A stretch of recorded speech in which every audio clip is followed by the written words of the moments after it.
if people like the Lydia Thorpes of this world were just honest to say Australia shouldn't exist, then that would have, what, 1, 2, 4, let's say 5% support in the community. Instead, people who have that absolute fundamental view are the ones whom are being brought into the centre of the debate and frankly, don't have the courage to come out and say what their actual position is. I mean, we saw Lydia Thorpe. I'll take the $210,000. I want to be a senator, but I don't want to actually swear the oath that legally makes me a senator.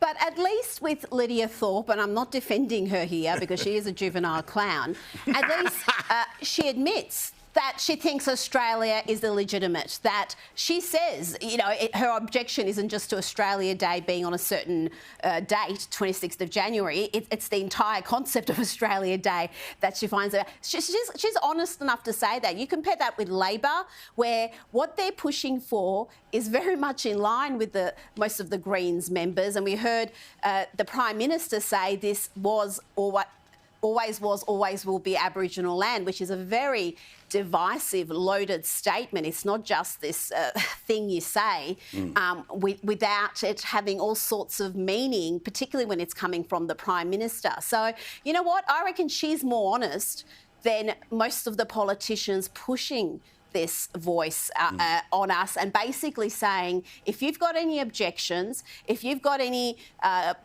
scrutiny of this policy or debate, then either you're mean, you're on the wrong side of history, you're racist, or you're motivated by misinformation. That's how the debate's been characterised by the Prime Minister. That is such, again, a toxic environment to create, to basically tell people, if you want to have a open debate, if you want to treat people like they're sophisticated enough to be able to talk about this, then you're either racist or you're mean.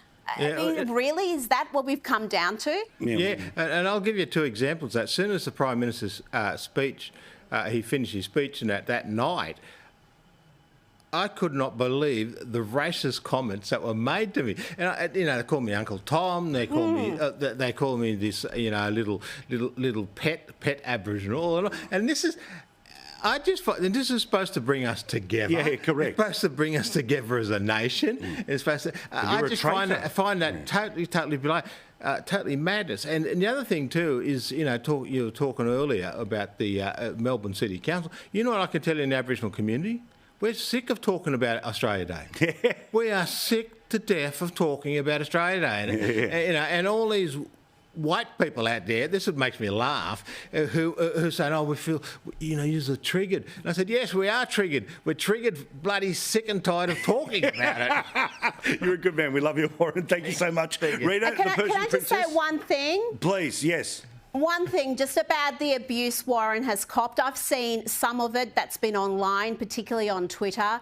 It is so disgusting, so despicable, and to be attacking someone on those racial grounds, I'm disgusted with what I've seen, what he's copped over the last couple of days. And you know what? They're all people who would describe themselves as progressive and tolerant and who celebrate diversity. But if you're a person of colour and you deviate from their worldview, they are as racist as anything. Like, I've been convinced in the last couple of days that there actually are a lot of racists in this country. They just happen to be on the other side. That's probably why I don't see them as often as others do. Great point. Thank you, guys. We'll talk to you soon.